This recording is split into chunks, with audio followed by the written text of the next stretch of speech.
Thank you all for coming today, and I'd like to welcome you to our roundtable discussion on affordable housing.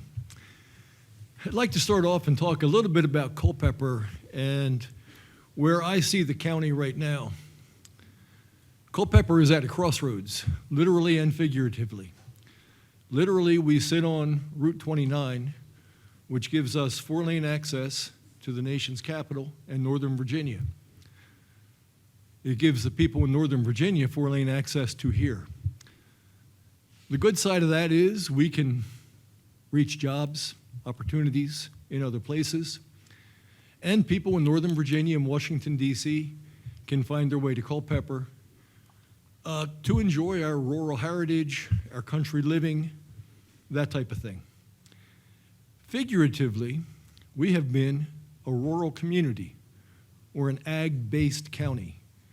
Agriculture has driven Culpeper for many years. That's kind of at a crossroads, and there's some changes afoot. That brings opportunities, that brings challenges. The population of Culpeper right now is 55 to 60,000 people. 22,000 live in the town of Culpeper. But here's a number that really strikes me. The median selling price for a home in Culpeper in July of this year was $462,000. That's a big number. And if you look at that as a young professional, let's say a recent college grad coming out of school, wanting to teach school here in Culpeper, someone coming out of the police academy wanting to be a Culpeper police officer or a deputy, they can't afford to have a house here. And it is a real issue that we need to discuss. And it's not just an issue of low income, it's an issue that stretches beyond that. So I'm very pleased that we have the opportunity to talk about that here today. One of our partners here on the stage is People Incorporated. People Incorporated has moved forward in Culpeper. Last year, 2 or 3 years ago maybe, they rehabilitated an apartment complex. It's called Culpeper Crossings. And most recently, they've broken ground on the Lightfoot development, which will be an affordable housing complex. And I'd like to introduce Brian Phipps, who is the president and CEO of People Incorporated. Brian is the president and CEO of People Incorporated of Virginia. He has over 23 years of experience working in nonprofit development and management and certified community action professional. As president and CEO, Phipps acts as a liaison between the agency and the legislative partners, local government, funders, organizational partners, and the National Community Action Network. He oversees a staff of nearly 300 and budget of over $34 million while providing leadership and staff support to the agency board of directors. Phipps has nearly 20 years of experience at People Incorporated with previous roles that include Senior Vice President and Vice President and Chief Development Officer. He has worked to increase the availability of investment capital and services to low-income communities and was instrumental in the development of the agency's New Markets tax credits. His specialties include raising and deploying investor capital, project development programs, compliance, community outreach for a variety of community economic development and strategic initiatives. He currently serves as vice chairman of the Virginia Community Action Partners. He also serves on multiple boards, including Housing Forward Virginia, the New Rivers Mount Rogers Workforce, Development Board of Virginia Housing Rental, Housing Authority Council, and Go Virginia Region 1 Council. Phipps resides in Southwest Virginia with his wife, Bella, and 3 daughters. Mr. Phipps. Thank you, Supervisor Drury. I appreciate that warm introduction. As was mentioned, People Link is what's known as a community action agency and a community development corporation. This year, we are celebrating our 60th anniversary. And about 10 years ago, we worked to expand our service area to include Culpeper County. And as we were going through that process, one of the things we consistently heard from local boards of supervisors, from the town council, from the residents that we met with, was the need for additional affordable housing here within the community. We began working almost immediately on trying to address some of those issues, and that is really a part of what makes People Incorporated different, I think, when compared with many other nonprofit organizations. We have developed over 1,100 affordable housing units throughout the state, and continue a very robust program of developing not only additional opportunities for rental, but also trying to support first-time home buyers and working with housing rehabilitation issues, which is a very important issue for us in Southwest Virginia, which is our traditional home base. Throughout our long history, we have had no stronger supporter than Senator Mark Warner. Senator Warner was elected for the first time to the Senate in 2008 and was recently reelected for his third term. And he has a very well-earned reputation of being bipartisan and focusing on working to help all Virginians, dealing with issues of national security, of cybersecurity, of investing in underinvested communities, which we all have experience working within. So with that, it is my esteemed pleasure to introduce Senator Mark Warner. Well, Brian, thank you all very much. I do this enough that I should feel like I'm There you go. Thank you, David. Well, let me also say, if you all don't know that much about People Inc., People Incorporated, I've been working with this group before I was governor, before I was senator. Remember Rob Goldsmith for many, many years. It is a great organization, and I have to tell you, when I was coming over, I didn't realize your catchment area now includes Culpeper, which is very interesting, very cool. I mean, David, thank you for having us here. I know we're in the county board, but I want to recognize the mayor and folks on the town council as well. I also have to tell you that when we saw the hurricane hit and the rains coming, I was a little worried, and I appreciate everybody coming out, because you may not recall, but I have a little bit of a history of when I visit Culpeper, stuff happens. Now, you may think, oh, God, that's just a politician claiming, Well, many times. You have a great community, but I have, one of the times I visited was the day the earthquake hit. And we were out at the Library of Congress facility, and we had to move the function from inside to outside. We did the whole presentation under the tree out there. And then one time when I was governor, the sheriff was taking me, we were at the county fair, and literally a tornado came.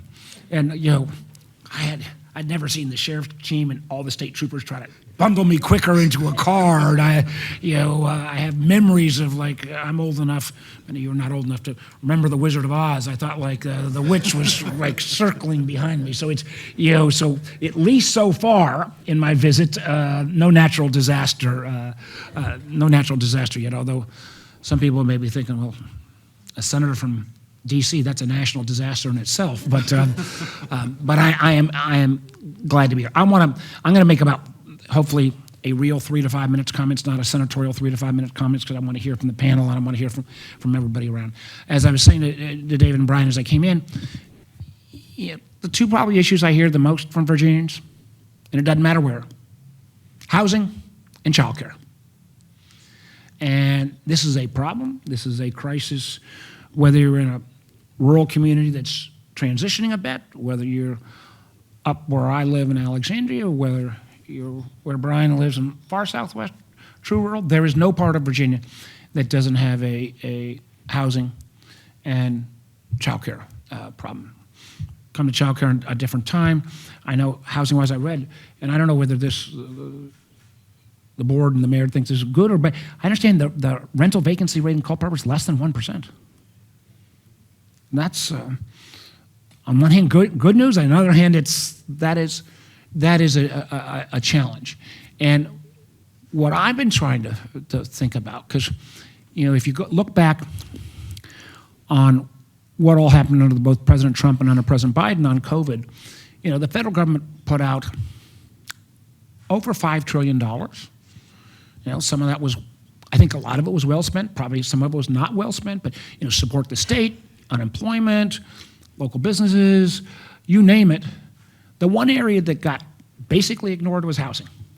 Every time we'd have one of these negotiations, people say, well, we got to do something on housing. We punted it. You got some rent abeyance, but we really didn't do anything significant.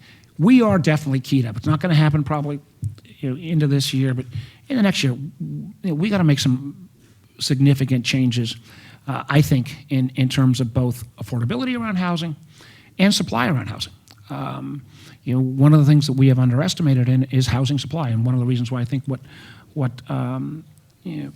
People Inc. has been doing is so important. We've got to have some new construction on affordable housing.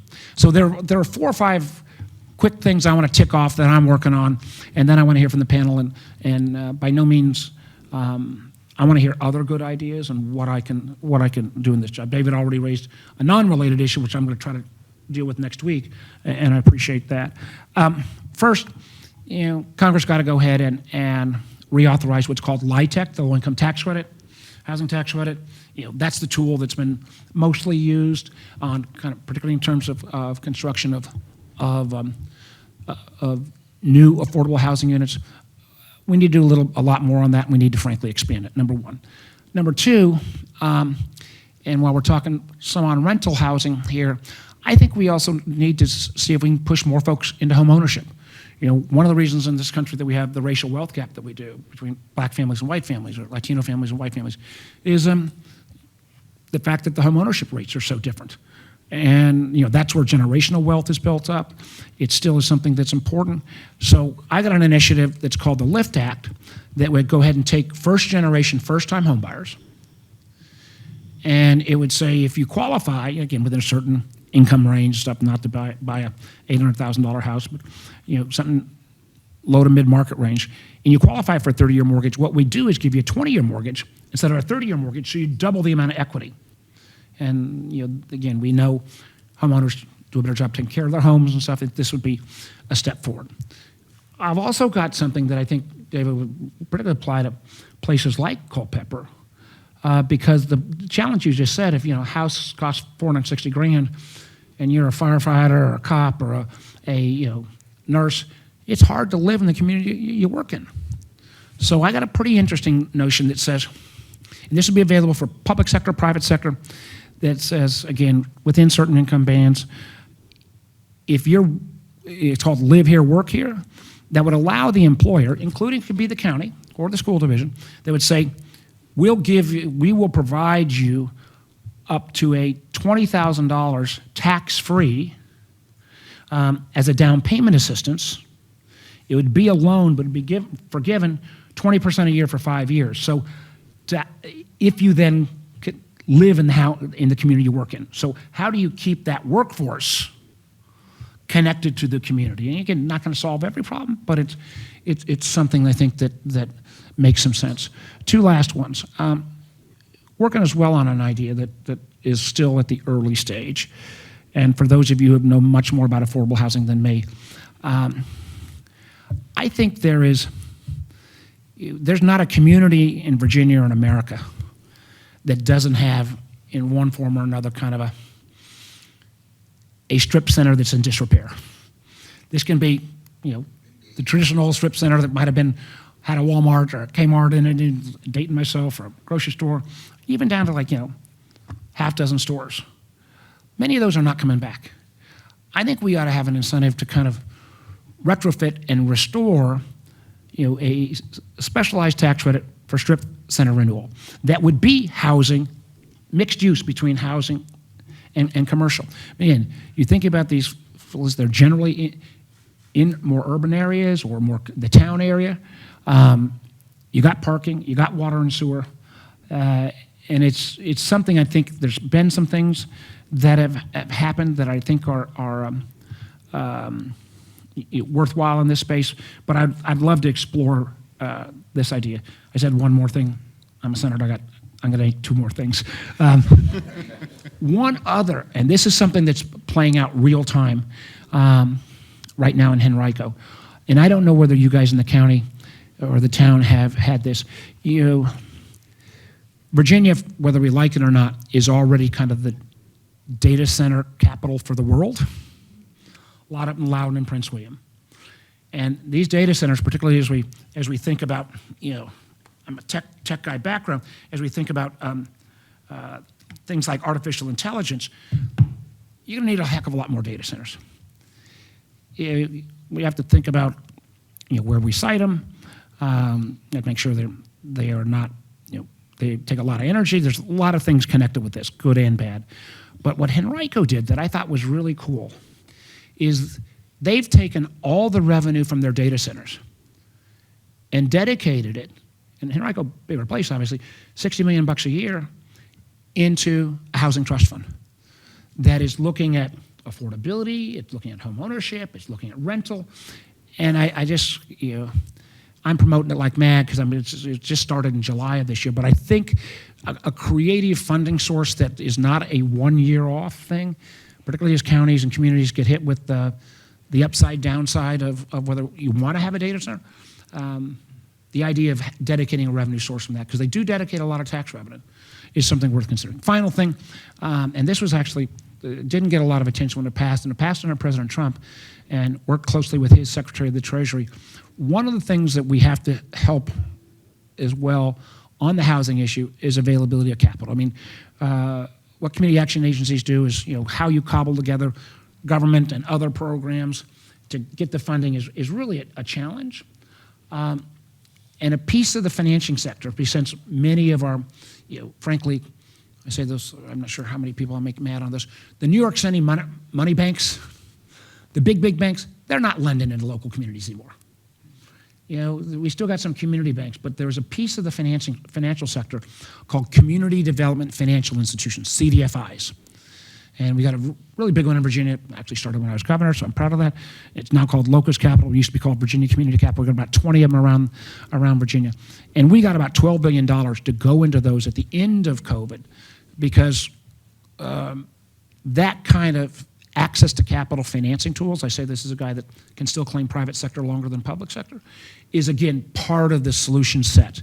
I don't think there's any single silver bullet, but I do think renewing some of the initial programs, making sure we got access to capital, thinking creatively about how we can use tax credits in a more effective way, whether it's home ownership or revitalizing strip centers, are all things that are on my agenda. And I will hush up now and turn it over to, who am I turning it over to are we going to have anybody introduce themselves? Yeah, we'll let everybody introduce themselves. Yeah. I'll start on my right with Mr. Brian Ailey. I'm Brian Ailey, our Vice President, Chief Development Officer at People Incorporated. I've worked closely with Brian for the last 15 to 17 years on all of our affordable housing initiatives, predominantly in the rental space, not really home ownership, but in the rental space, we do and have done a lot of 9% tax credit development work with the LIHTC, and continue to work in the New Markets Tax Credit Program that Brian brought to the agency about 10 or 12 years ago. So, a couple of the items that you mentioned in your comments, specifically about strip centers, we've seen, CDFIs functioning as community development entities, making investments in Southwest Virginia into facilities like that, transforming those spaces into functional places that also check the boxes of, training child care workers and utilizing the space for something that's needed and necessary for a lot of the community members. Additionally, we continue to be active in our affordable housing development opportunities here in Culpeper. As Brian also mentioned, we're working on current projects here as well as completed one a couple of years ago. So, I'm happy to continue on about all that, but I guess we're going to go ahead and pass it down. So, one of our good partners on a lot of our housing projects in recent years has been the Path Foundation. So, I'll pass it to Andy.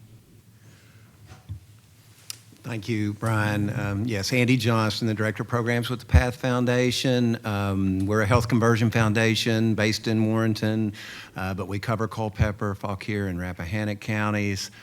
I actually do a lot of work with these gentlemen. We've worked on the Lightfoot project. We worked on the Millview Apartments in Ramington up in Fauquier County. PATH has provided some funding for that, but both of these gentlemen will tell you it's not enough. We need more. And they do their jobs as fundraisers and developers. Yeah, yeah, right. Yeah. Can you help us with a bit more? It's tight, but I appreciate the work they're doing. We're very fortunate to have them working in this area. I'll probably pass it on quickly here, and then we can open it up more to questions. Brian, okay. And then Stephanie Lillard, you're talking about CDFIs. Tell us a little bit. Well, thank you, Andy. Good afternoon, Stephanie Lillard. I am the director of our Community Economic Development Program, so overseeing our CDFI, and I'm just shortly over a year in, and have spent the last 20 years or so in traditional economic development, community development, working for government, and look forward to participating in the conversation. Callie? I'm Callie Thacker. I am the property manager for Culpeper Crossing in Culpeper and Millview Apartments in Remington with People Inc. Great, thank you.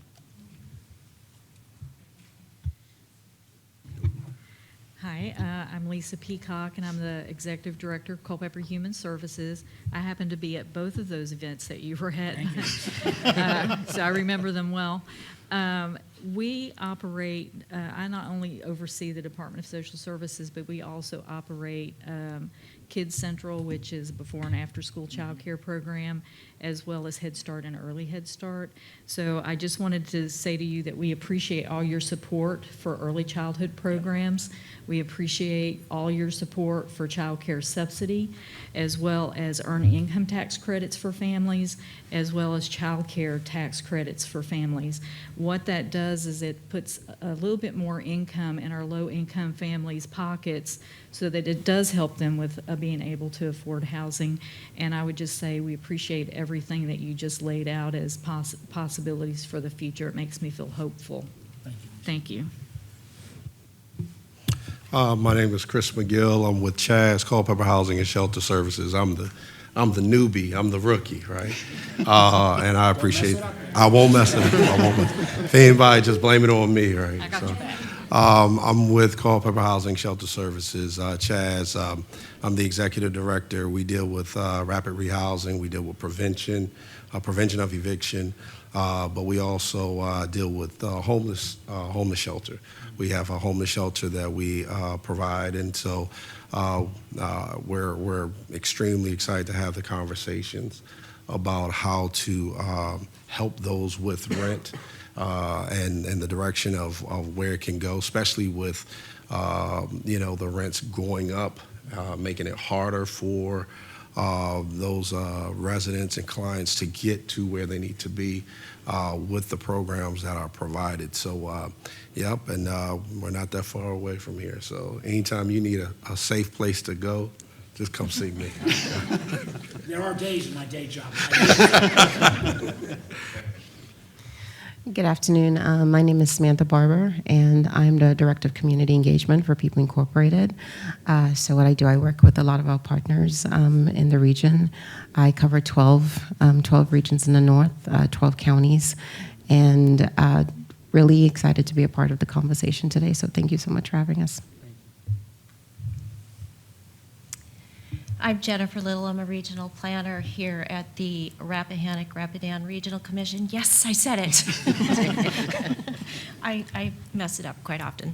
I've been with the commission about 5 years, and we serve a 5-county region that includes Culpeper, Fauquier, Orange, Madison, Rappahannock. Hopefully I didn't forget anyone.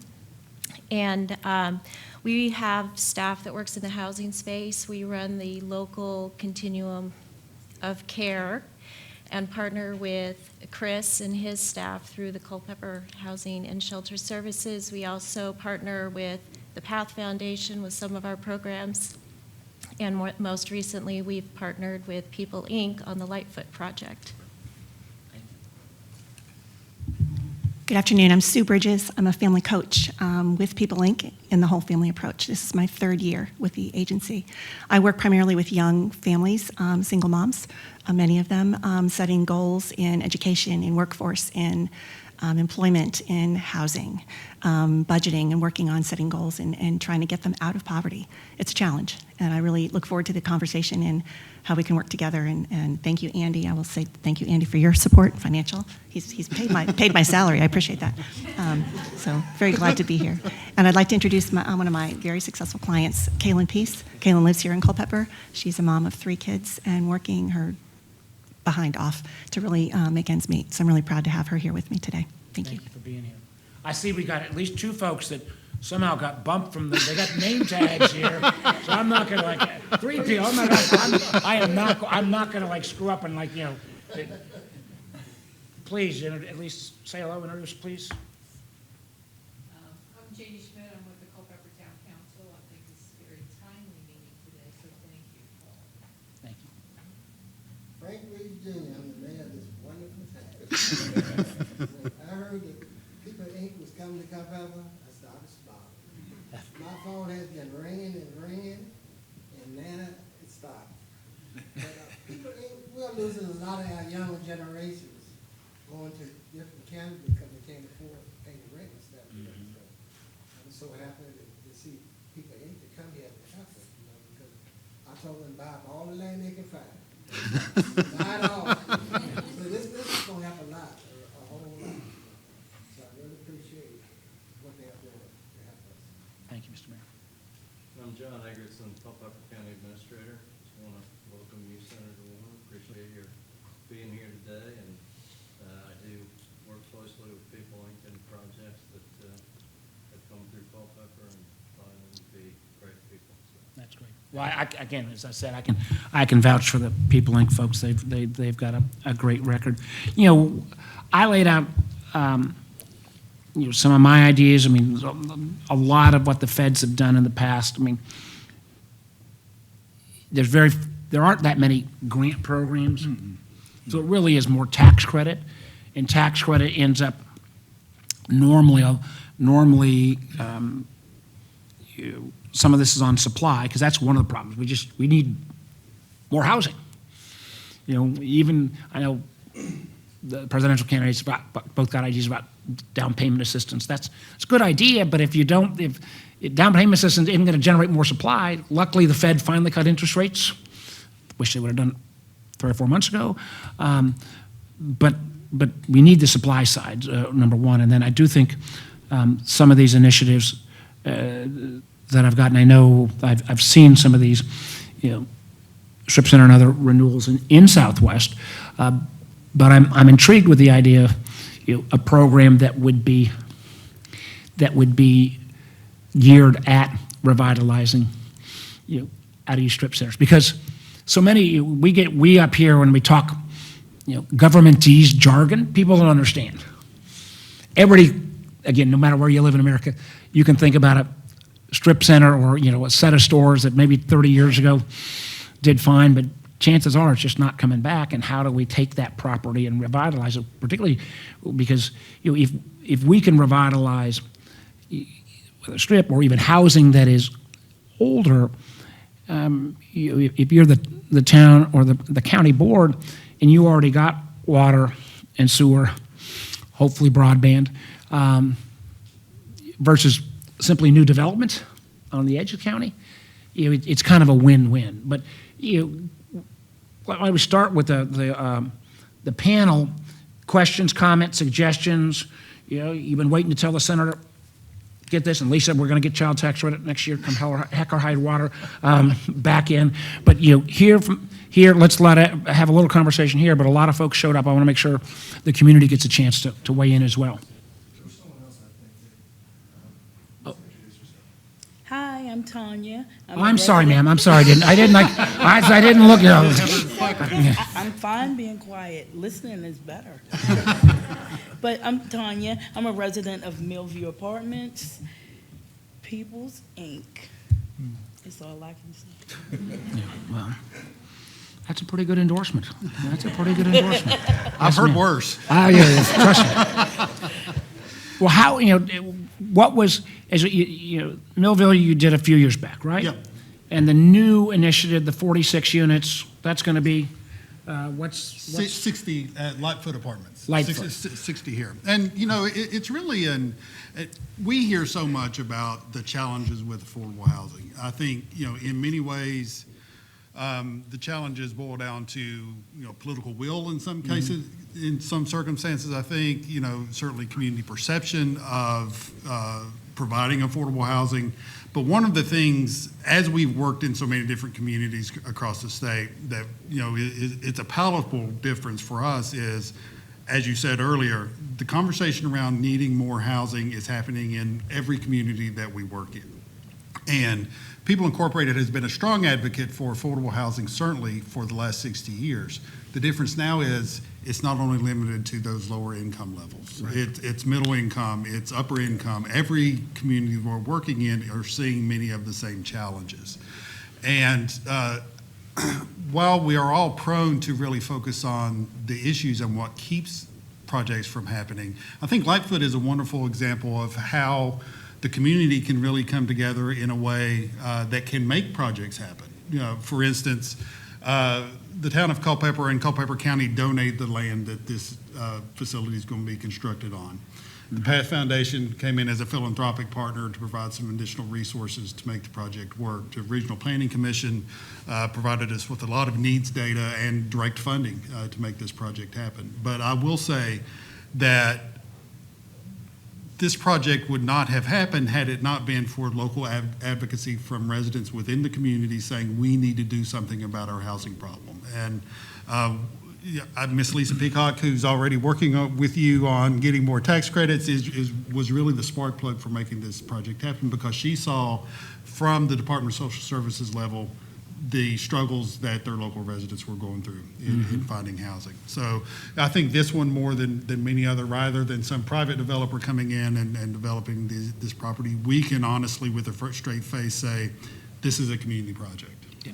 What about, you know, one of the things you mentioned, Brian, I think it's important, and I look at our council or the county board or county administrator, you know, I think people still have kind of they hear affordable housing and they have an image that is not what affordable housing is in 2024, because if you got 460 grand as an average price, you know, that puts up, you know, the idea that in Culpeper County now, a $200,000 to $250,000 house would potentially fall in almost the affordability range. That, you know, do we need to use affordability and workforce more together? I mean, how do we, how we present the issue to a community? Anybody got any insights on that, so that people don't immediately, you know, have a 1960s image in their head of what we're talking about building? Has that been a problem as the development took place here? Sounds like not been a problem, which, you know, again, it's certain, that may be great, because certain communities I visit, and they'll say, you know, you mention affordable housing and people, you know, think it's you know, a version of a 60s urban renewal program or something, which is not what we're talking about. Well, I would say that one of the challenges that Brian and I, and probably many others on this panel and in this room have seen over the years is, you know, we talk about affordable housing or low-income housing, and then we also talk about workforce housing. And so really what we're talking about is, with the LIHTC credit, we're talking about very specific bands of area median income. That tax credit is only eligible to fund units within this band of income. But what we're hearing and what Brian, you know, said, what we're seeing in every locality that we work in is housing demand at every part of the market, right? From homeless and shelter needs, homeless prevention and intervention, to affordable housing, low-income housing at those lower levels, middle-income housing, and then market rate housing. I mean, there's a reason there's so much market rate housing being built. So there's a demand at every level.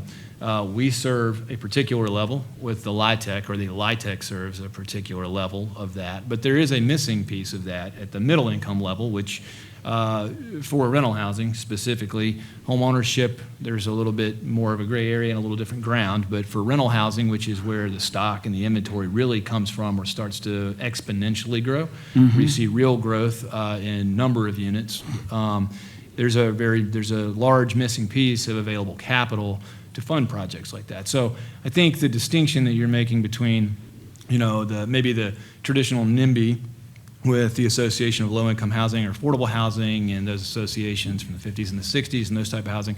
I think that that is further being blurred in the current market with workforce housing and being code switched or talked about as workforce housing, when really what we're talking about is very specific isolated areas of the area median income. And there is no real good capital tool for anything above 80% of the area median income, which there is a tremendous demand for, which really is in most locations, probably your teachers and your firefighters and your police officers. That varies by location, of course, but I think that is a big missing part of the conversation, and I feel like a piece of the conversation that we don't really address directly all the time, although I try to and I have the opportunity in some of our conference sessions, but I think that's a real missing part, is the availability of capital in that very specific area. Well, that's one of the reasons why, two quick responses. One is, if we could create a tax credit that would allow an employer, to give that, and we say 20 grand, maybe, I don't know exactly what the right number is, but in a form of a 5-year forgivable loan as a down payment assistance, because that would then, if you could live in the community you work in, it's also a great retention tool. How do you keep people in those jobs? And I think I think you can make it bipartisan, so I think it's got some appetite there. One of the reasons I'm spending so much time on what these CDFIs, Community Development Financial Institutions, are, because they generally, as you know, are the entities that are, by charter, they have to lend 60% to low and moderate income folks. So they are the ones who often is that kind of financing gap. So we got them, with the help, as I said, of President Trump's administration, $12 billion in COVID. So that has really capitalized those entities. We don't have as many as we should in Virginia. The Virginia Community Capital, which is Locust, is the largest one in the state. And these are they're banking institutions, but they're also credit unions. A lot of them are credit unions that we need to use, and we're trying to get some private capital to go then be deposits there. So again, you can leverage it even better. We're making some progress there, but obviously a lot more. Have you guys thought at all at the town or county level? Is there any kind of either county, town, regional housing trust fund separate from the Virginia Housing Trust Fund? Chris McGill, Executive Director of CHAS. I guess that's how this works. I say my name. I thought we'd just call you the newbie. Well, also, I'm also a board member for People Link, so I got to make sure I throw that in there for FHN. so don't throw me away too much. Yeah. But we do have our agency for CHAS. We have HDF, Housing Trust Fund, and we have a VHSP. So we operate off of 2 grants. VHSP is Virginia Homeless Solution Program, and that helps within our homeless shelter and with the prevention of eviction. The Housing Trust Fund is more so for the rapid rehousing, although the VHSP helps with state and federal. If we're not receiving funds from DHCD, which is Department of Housing Commission Division, if we're not receiving funds or didn't receive those funds for that year, we're actually running short off of just 2 grants that's helping us. Yeah. And so now here we are, we're trying to help position people that's in the county with the little bit of funds that we have, and we are actually focused in on these 2 grants to help those with, these large amounts of money that they need to pay for when it comes to rent. And so I just know from our point of view, Housing Trust Fund, HTF, that's what we have. Then we have to depend on, of course, our donations from those that are coming in. So it's almost like recycling money that's back in, but we can definitely use the help from those programs. But one reason I'm asking is because, that's still like you got to have the legislature or the feds appropriate money, right. And I can assure you that gets harder every year. And since my applause line yesterday was, "Hey, we didn't shut down the government for another 90 days." It's a pretty low bar where I work these days in terms of getting stuff done. But it's one of the reasons why I do think this. I'm so intrigued with what's going on in Henrico, because there aren't that many jurisdictions in Virginia that's actually got a local housing trust fund, and to me it's something that's I'd like to learn more about. Have you guys ever thought of? I don't know if the county. I should know this as a former governor, but I should probably know a better answer to that myself, but I don't know that we do have a housing fund, and I don't believe we have any plans right now. Although we do have a number of data centers that will be coming to Culpeper, and it's something that could be considered. It's a good idea. Yeah, I think Interesting idea. Yeah, I think listen, and again, I got no, they didn't come to me first. I've heard about it. I've checked around the country. I don't think this is happening much, but it's always going to be a controversial in a community to think about a data center. So, but the notional idea that you could take a part of the revenue stream from that and dedicate it to something that's, because we're not going to solve this issue tomorrow or next week or next year. This is an evergreen perennial, and it might be, again, it would be worthwhile. I'm trying to get the Henrico folks to tell us more on how they did it.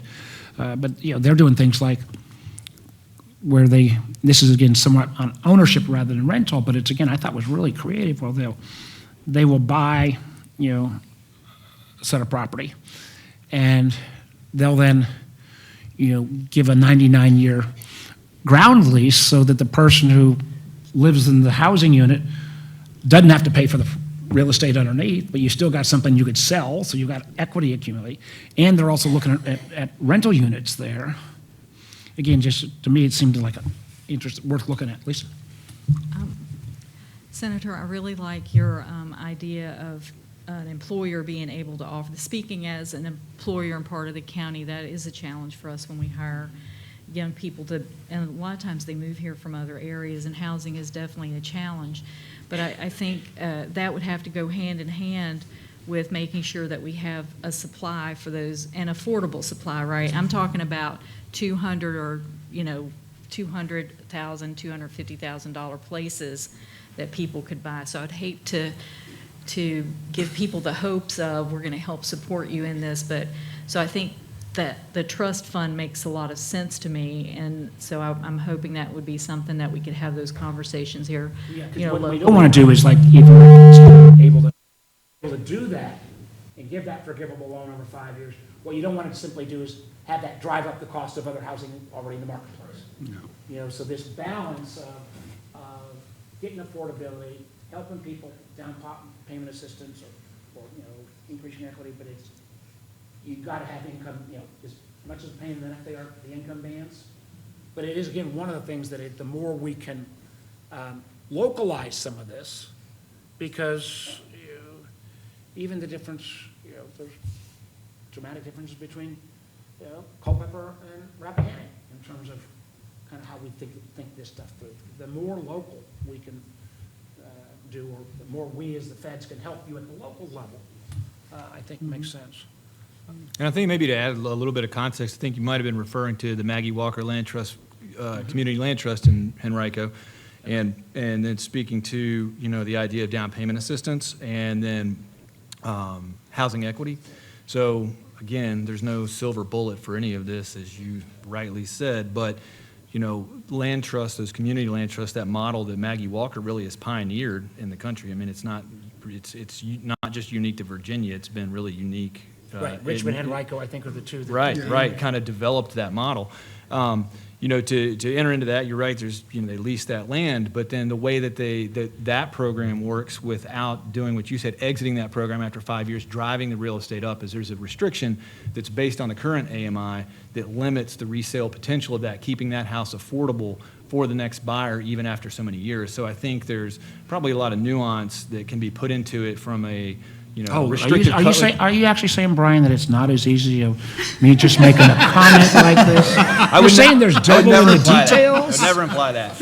Would not imply that. No, it's, I think it is actually, I think it is that easy. I do think that the foundation has thought through some of that and really the sustainability of it. And then the sustainability comes in a certain sense at the expense of the homeowner in a market where they bought into that house, and then they could really sell that house after 15 years for 3 times the that they have in it and really access that equity. They cannot do that. So there's a flip side. So I think the real point of it is the products that need to be in the marketplace span all of these things. We need that product. We need the LIHTC. We need something that addresses middle income. We need there needs to be a variety of things to pick from. There's not going to be a singular solution to any of it, but there are nuanced ways to approach restrictive covenants on those types of properties that can, work to protect the long-term affordability of those properties.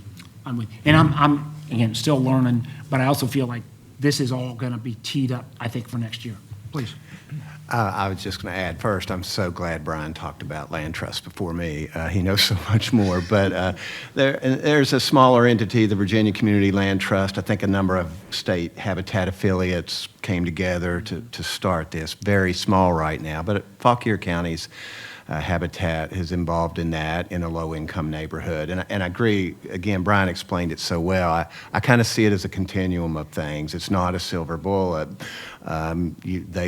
That situation's not going to build up so much equity in Fauquier County as my situation, but at least it's a start for some families. But again, it's a continuum, and there's a lot of gaps in this continuum.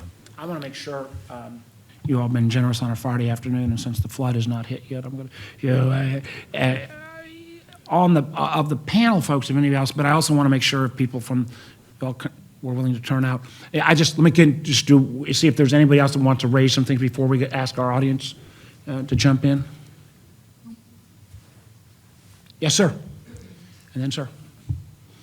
How you doing? My name is John Stockton-Zumbo from the Prince William County area. I've been involved in workforce affordable housing for 40 or 50 years.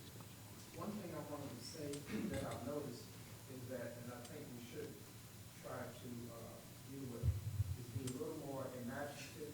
And an idea that I would like to see is maybe come up with a product that could be for maybe first-time home buyers, and you have many people who are in the missing middle who are making too much to be able to get what's considered workforce housing, and they're not making enough to be able to purchase regular market rate housing. I would like to see a product developed through developers and housing where you can have can create duplexes, maybe a rental unit in the bottom, and the second and third floor could be for the owner of the property, and the rental unit could come with whoever would rent the unit would have a certificate that would be for someone who would probably go into a workforce housing, or even quote unquote, I don't like to use this word because it's prejudicial, but maybe someone who will qualify for Section 8, they could be in the rental unit. So combine the two uses in such a way that it could help two needs. Another idea would be, and I think we probably have to go to the General Assembly for this, is to authorize issuance of housing bonds, just like they did back in the 40s and 50s when they had, well, in the 40s when they had you heard of war bonds. Everyone is probably too young to know anything about that. But war bonds were special bonds that were issued, and the people who would buy the bonds could be corporations or wealthy folks who could afford to buy maybe bonds in denominations of $5,000 and up. The interest that they would get from those bonds could be tax-free. So I think we need to do something that will spur people who do have financial resources to help us get out of this dilemma. You have some people who have more money they know what to do with, but if you had if we can provide a way of maybe helping them to incentivize them by maybe purchasing these types of bonds, that may be a help. And I'm sure we'll need the General Assembly to come up with those. Thank you very much. Thank you. And we do have, know as governor, we've had a pretty strong Virginia Housing Development Agency, and they do issue, they have some debt, but it's not geared for what you're saying. And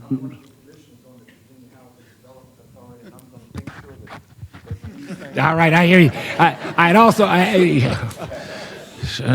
not last time I opened my mouth. All right, sir, here.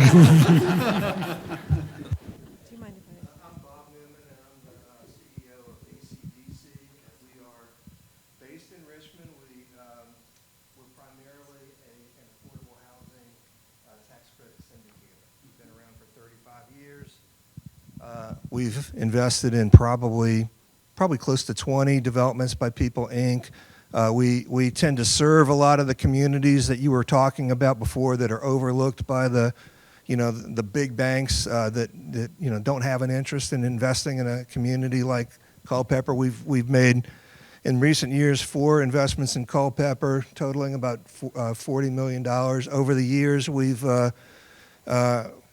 raised and deployed about $1 billion in communities around Virginia. We do a little bit of work outside of Virginia, but more than 90% is in Virginia. But I wanted to say a few things. One, to thank you. You were the strongest advocate in the Senate and maybe the strongest advocate in the federal government for helping to work through some issues with the tax-exempt controlled entities, the Fannie Mae and Freddie Mac. There was some... We're getting really nerdy now, but this is actually important. Well, it's very important. It is very important. So there was a little technical issue, and I won't go into it. And we're not finished yet. Yeah, I know. As you I know. That's what I was going to say. This is Fannie and Freddie being able to finance, affordable housing. But they they invest in affordable housing. There was an issue that came up that prevented them from doing that. Senator Warner helped to work through some of the administrative regulatory things, but he's working on some legislation that will solve that finally. The other thing about investment in affordable housing that's crucially important is the Community Reinvestment Act. And there were some changes to the Community Reinvestment Act recently. Some of us have concerns. It doesn't really kick in until 25 and 26, I think, but a lot of us are concerned that some of the changes will decrease some of the banks' incentive to invest in affordable housing tax credits. We'll see how it plays out, but I think anything that we can do to strengthen incentives for financial institutions to invest in affordable housing, that's our main source of capital. And having Fannie Mae back in the market and having robust incentives for banks to invest in affordable housing help us to raise the capital that finances the kind of developments that we're talking about. Thank you, Bob. And let me just, if you've got, make sure you get the specific comments on CRA to Tanya, who's right behind you. So And just finally, you mentioned CDFIs. We have a CDFI as well. Over the last 4 or 5 years, it's quadrupled in size, and in large part because of some of the resources that you were talking about. But we are able to deploy those in these communities as well. Yeah, and CDFI, again, we need all of this. We need the CRA for the bank. The banks, to get a bank charter, they got to do stuff to community reinvestment, and that's where a lot of this has come. CDFI is kind of a different piece of the financing market, but we've really grown the equity, and we're now getting companies to put long-term deposits, because even you got equity, you got to have deposits to be able to lend out. But I appreciate what you're saying. Others, come on, fire away. I would like to add, Samantha Barber with People Incorporated, I would like to add the importance of community relationships. I believe Culpeper, well, I know Culpeper is an ideal model of partnership that we've worked with when it comes to affordable housing.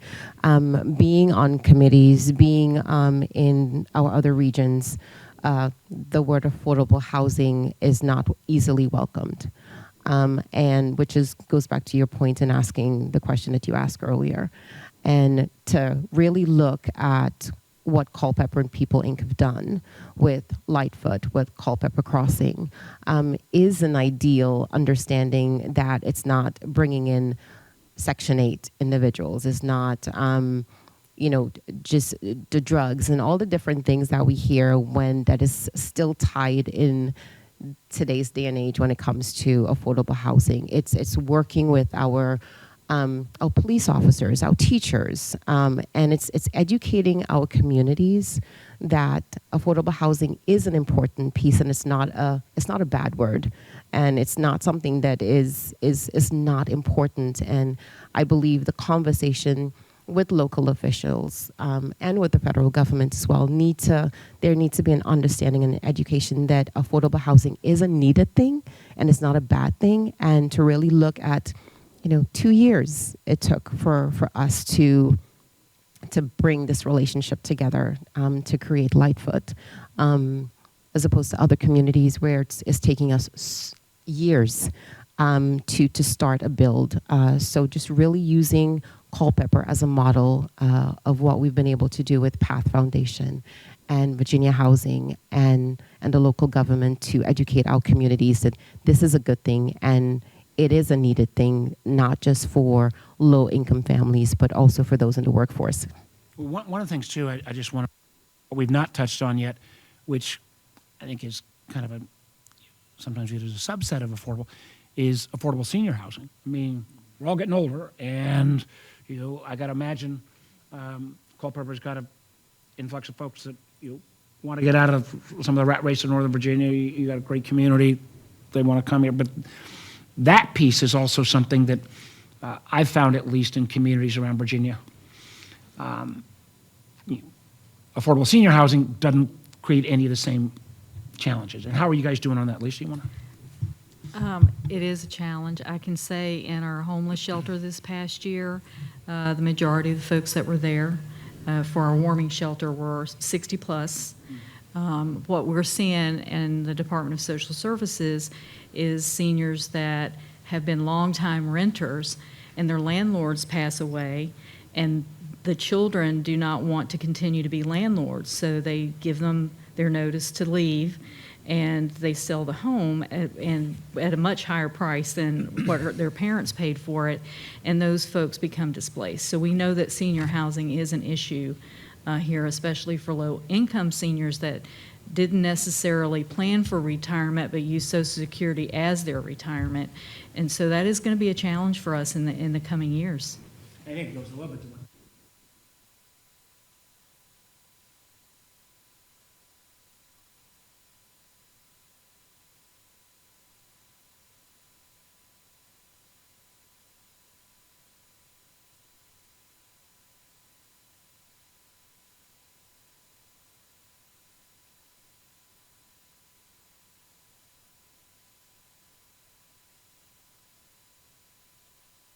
but last 5 to 8 minutes ago, I kept thinking he kept waving at me. I'm thinking, boy, I must be doing a really good job, So. Yes, ma'am.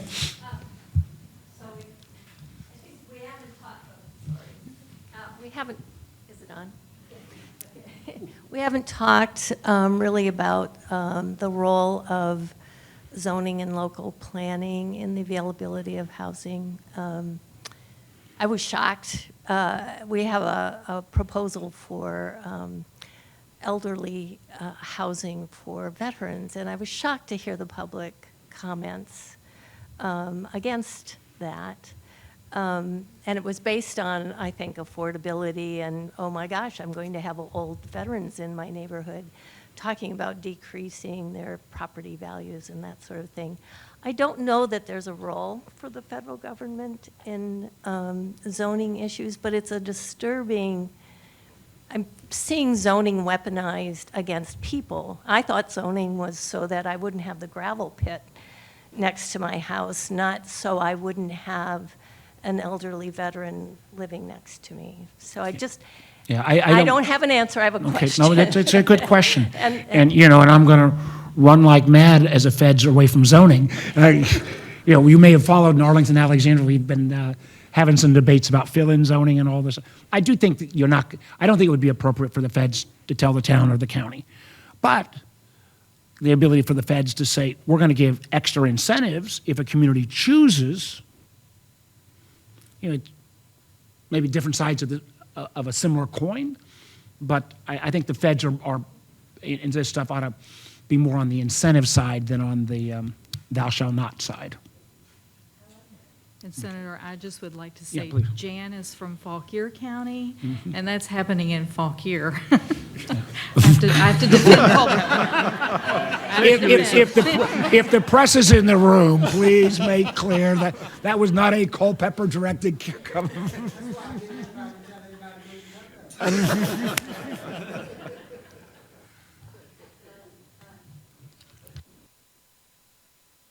Speaking of not being from Culpeper, I'm actually representing or with another neighboring county, Rappahannock. And I just leave with an observation. Like you said at the very beginning, there's not a place in the state that is not touched by affordable housing and the child care concerns that our constituents experience. And I just want to remind everybody that the solutions are not going to be replicable. The same solution is not going to be replicable everywhere. And I just want to encourage that anyone who's involved with this continue to try and think of different approaches that maintain the integrity of the community that is experiencing the affordable housing concerns, because the answers are not the same. Not if you want to maintain the integrity of the communities involved, which is so important for a ripple effect of other things about maintaining the cohesiveness of our communities and what makes them valuable both individually and as contributors across the state. Thank you. Yeah, and that's again why, for the most part, what the feds do are tax credits or tax incentives that still have to be then go through the local zoning or have a local-based solution. Again, I'm continue to be intrigued with this strip center, because I'm not sure there's leftover strip centers in Rappahannock, but there may be. But I'm just thinking that is part of those properties in that old 20th century model are never going to come back. And a little bit of creativity where you got some commercial, some residential, you might have a child care center. I just think it's something for where I work. One of my partners is Republican senator from Idaho. I mean, I've gotten him really engaged in these things because this is a big issue in Idaho too. So, and I'm trying to think, how do you, for the sausage making where I work, if I'm going to say, how do we get people excited about something? A multi-use tax credit redeveloping aging strip centers of all kinds and varieties, and I'm talking about, again, 3 or 4 stores even, is at least something I'm going to, would love criticism or suggestions on, because we're going along. This young lady wants to, please. I just wanted to say I rent from a certain agency in town or a rental company in town that owns so much property, it's not even funny, and they have really predatory practices every single year that you want to go and re-sign. I've been renting since I was 18, and now I'm 26, and I've never, I don't see myself at any point in time being able to buy a home for my children and I, just because of our financial needs and things like that. But it is really concerning as a resident to see my neighbors in my community having to leave because they can't afford to live there. Yeah, I appreciate what you just said. I do think that was where some of the efforts that says if you receive X subsidy, you can only do Y on so this gets into a ticklish area. Obviously, the same thing we were talking a little bit about. If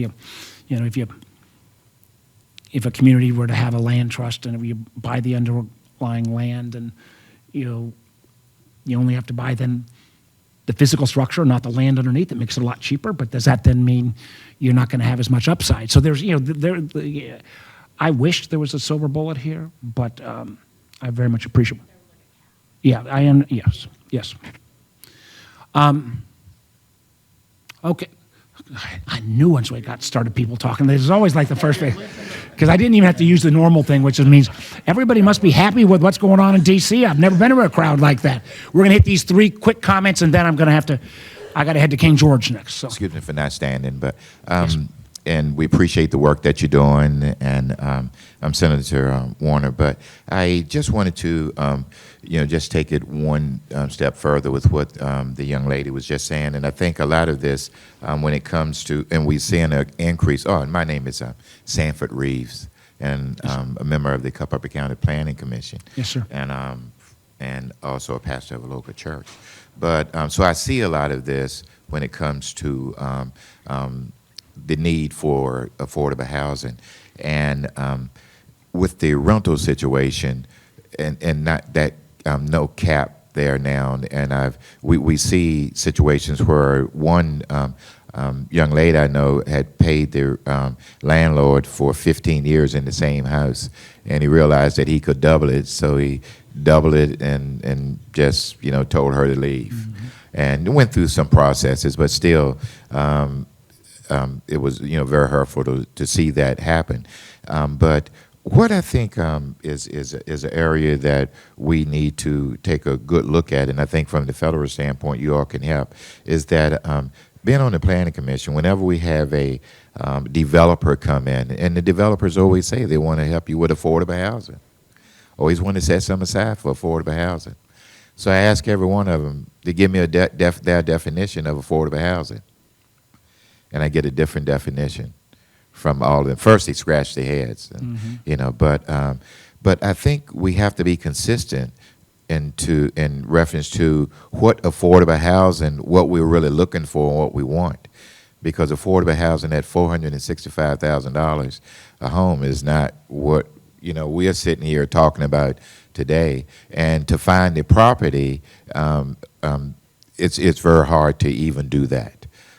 You know, to whoever's buying the property, then you're asking them to do that, then the incentives that they need. And last, and I'll close with this, I think we are missing the small builders in these areas, because they need the incentives and need a lot of red tape cut out, because they don't have all the overhead, you know, they don't have office help and stuff like that to make these things happen, to go through all the paperwork. But by the time they go through the paperwork, you know, they're looking at other options. But I think we need to Well, let me find just some way quickly to comment on work that. into And this is going to be, I'm going to blame John on this, since he's sat quietly here so far.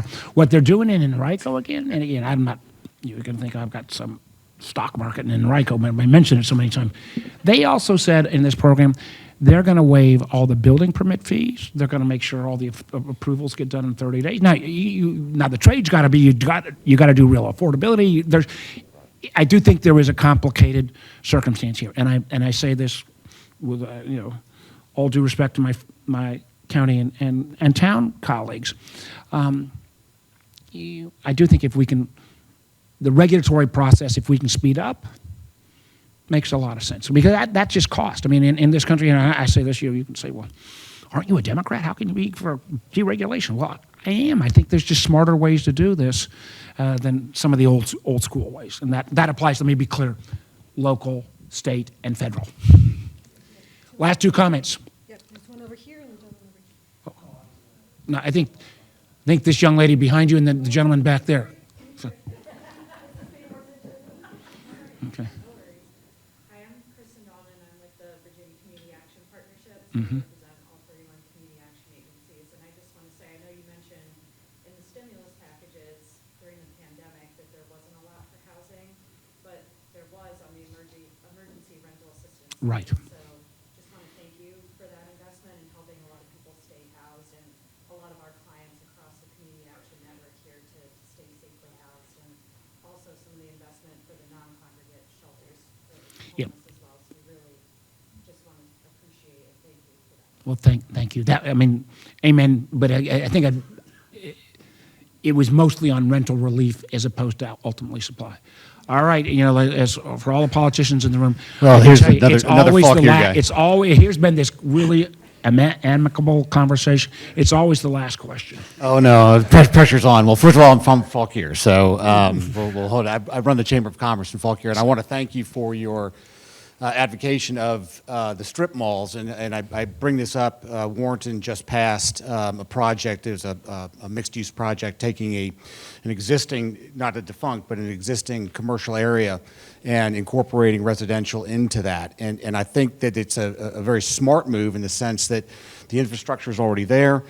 There's opportunities to not only provide for housing, but additionally there's also opportunities to create and drive in elevated commerce opportunities, both in employment, et cetera. So it really can snowball into a much more beneficial program than just simply looking for housing over here and business over here. If we can combine those two things together, good things can happen. I want to thank you for your advocation. Well, thank you. I appreciate it. Again, the Chamber's always been very kind to me in Culpeper, so appreciate that. But also, I'm like, you know, on the strip center notion, you also got parking. There's so many pieces of this. And again, everybody can visualize it. So I'm kind of making this up as I go along on this idea. So we got expertise in the room. Tanya, please raise your hand again. For my staff, I would welcome great ideas on this. I'm going to keep looking on, Housing Trust Fund. I think you all ought to at least look at what's going on in Henrico and what Bob said and stuff. But this is huge issue. Next week we'll solve child care.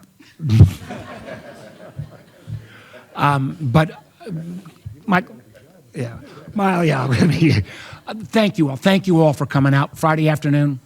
Tough time.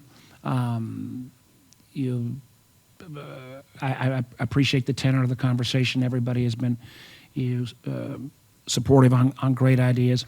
I will try to take some of these back, but with the exception of some of the stuff we did in COVID on rental relief, on the supply side, even things like LIHTC, it's got to get reauthorized. It's crazy that we didn't, but I think there is a bipartisan consensus. Next year's got to be the housing year. So I am wide open for business. I want to thank again the county and the town and for what you guys have been doing. Thank you all, everybody. Be safe.